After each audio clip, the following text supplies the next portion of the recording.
Bonjour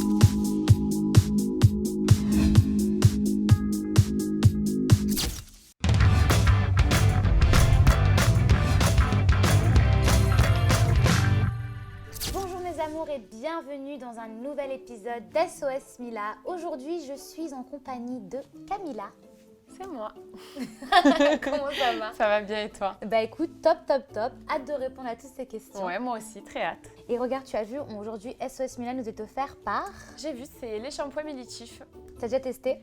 Alors, j'ai testé le démêlant et le nouvel anti-cerne aussi que j'avais reçu déjà. Mélitif, mes petits chats, c'est une gamme de shampoings qui permet de faire pousser les cheveux beaucoup plus rapidement. Et si vous aussi, vous souhaitez tester, vous pouvez bénéficier du code promo Mila Beauty, moins 10% sur toute la gamme sur le site internet qui s'affiche en bas de votre écran.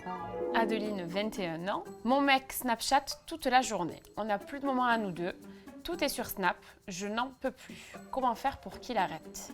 Bon, je crois qu'on est tous ou moins accro à Snap. Moi, la première. Je pense que Mila aussi, plus ou moins.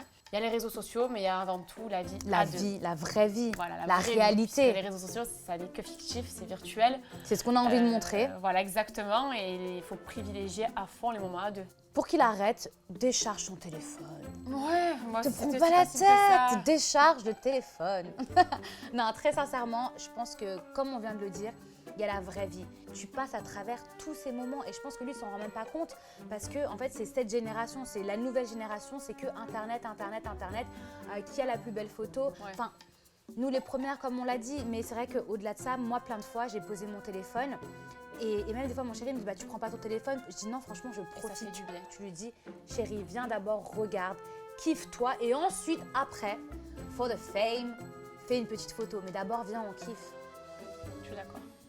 Bon, en tout cas, on t'embrasse et bon courage. Gros bisous. Alors, Héloïse, 21 ans. J'ai une relation avec un collègue de travail qui est déjà en couple. On est tombé amoureux. Mais moi, je lui ai bien dit que je ne serai jamais la maîtresse. Du coup, il a parlé à sa copine pour lui dire que c'était fini. Mais depuis cette discussion, il m'a dit qu'il est perdu et il me demande un peu de temps. Que faire? Bon, moi, personnellement, je déteste ces histoires de tromperie. Ouais, pareil.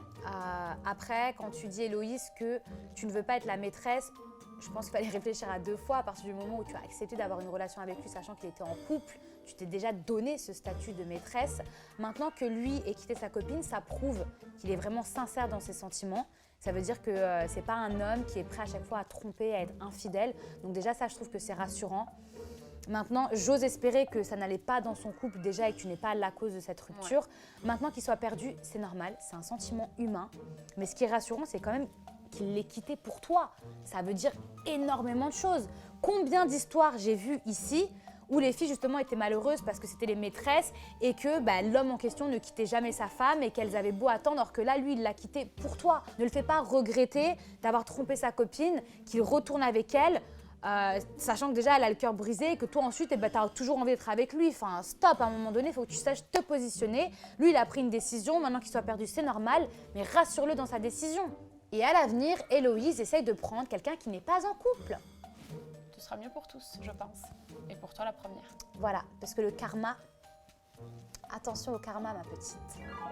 Alors, Morgane, 23 ans. Ça fait bientôt 5 ans que je suis avec mon copain, mon premier amour, mais il ne me fait pas rencontrer sa famille et ses amis proches, malgré plusieurs ultimatums. Que faire? Qu'est-ce que t'en penses? C'est vrai qu'après 5 ans, c'est plus ou moins la suite logique que de rencontrer l'entourage de son chéri. C'est bizarre, hein, même. C'est vrai que c'est bizarre. Morgane, la vraie question, c'est est-ce que tu n'es pas la maîtresse? C'est la triste réalité. Et pourtant, ça fait 5 ans. Mais de ne pas rencontrer ses amis proches et sa famille, ça cache quelque chose. C'est bizarre. C'est bizarre. Moi, je pense que tu devrais t'imposer, enquêter. Franchement, là, sois une enquêtrice, c'est-à-dire que moi, j'irai directement m'imposer.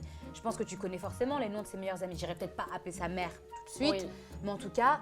prétexte une rencontre. Si par exemple il y a un anniversaire ou un truc, tu dis voilà je suis la copine d'un tel, et j'organise. C'est son anniversaire, j'aimerais bien que tu viennes ou qu'est-ce que tu me conseilles comme cadeau. Donc déjà non seulement tu vas pas paraître pour la fille intrusive ou malpolie, Mais en plus de ça, tu seras rassurée. C'est-à-dire que si la personne a dit t'es la copine, non, il a déjà une meuf, mais là, tu auras la réponse à toutes tes questions, mais tu es obligé. Là, il faut vraiment que tu peux plus. Les ultimatums, ça marche pas. Enfin, ça fait 5 ans, tu peux plus te perdre ton temps. Il faut vraiment que tu aies la vérité. Si son anniversaire c'est passé et que tu dois attendre encore un an, invente une autre chose. Trouve un autre prétexte, mais il faut que tu rentres en contact avec ses amis. Joséphine, 20 ans. Mon copain avec qui je suis depuis presque 2 ans est en dépression. Il dit ne plus m'aimer, mais pourtant, il n'arrive pas à me quitter et on continue à être très complices. J'attends en espérant que ça s'arrange. Penses-tu que j'ai tort? La dépression, c'est un sujet lourd. Donc, il vit peut-être énormément de choses mal, mais en même temps, si vous restez complices et toujours aussi proches tous les deux, c'est qu'il a besoin de toi. J'espère du coup qu'il consulte une personne voilà, pour aller mieux, puisque ça se soigne, pour l'aider. Un couple, ça s'entraide dans les bons comme dans les mauvais moments. Je suis un petit peu partagée parce que je me dis qu'à mon avis, il te dit qu'il t'aime plus parce qu'il est en dépression. Ne remets pas en doute ses sentiments, je pense que c'est la dépression un petit peu qui parle. En tout cas, même si malheureusement ça aboutit ensuite à une rupture, en ce moment, ne le laisse pas tomber parce qu'il a besoin de toi. J'espère vraiment que ça va s'arranger en tout cas. Mais bon courage à vous. Bon courage. Et ben c'est déjà fini. Ça passe décidément toujours très vite. Ça va trop vite. Tu reviens? Oui, je reviens. Eh ben top, top, top. En tout cas, mes petits chats, merci de nous avoir suivis. On se retrouve sur la page nonstopreality.fr et nous, on vous dit à très bientôt. Très bientôt.